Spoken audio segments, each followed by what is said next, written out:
Meninggal kecelakaan sebelum ulang tahun, Ulfiah Fadilah sempat minta kado ke ayah, "Pa jangan lupa." Tewas kecelakaan sebelum ulang tahun, Ulfiah Fadilah sudah minta kado ke ayah.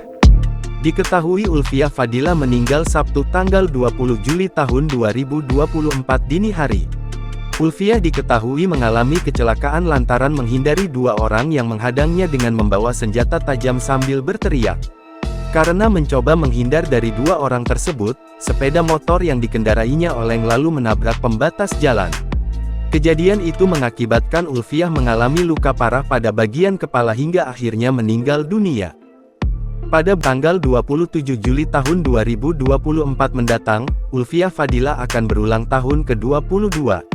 Cerita pilu seorang mahasiswi kampus Jogja tewas karena kecelakaan jelang wisuda, viral di media sosial. Ayah Ulfiah Fadilah, Ridwan mengaku kepergian Ulfiah Fadilah memberikan duka mendalam di hatinya. Hal tersebut dikarenakan akan ada momen-momen bahagia yang harusnya dirasakan keluarganya.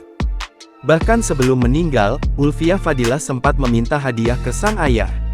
Sempat bilang, "Pa jangan lupa ya hadiah ulang tahun. Mau sepatu?" Saya jawab iya pasti dibelikan, tutur Ridwan, menirukan percakapan dengan putrinya dikutip dari tribunnews.com. Tidak hanya ulang tahun, Ulfiah Fadilah juga akan berwisuda di akhir Oktober nanti. Sedihnya ia keburu menghadap sang Khalik sebelum hari bahagianya. Ridwan kini hanya bisa ikhlas melepas kepergian Ulfiah Fadilah. Secara hakikat anak ini Allah titipkan ke kami orang tua, dan sekarang sudah diambil. Secara ke dalam hati ada rasa memberontak. Tapi kami harus kuat, ikhlas, ucapnya. Ditanya soal penyebab kematian Ulfiah Fadilah, Ridwan masih berkomunikasi dengan kepolisian di Jogja.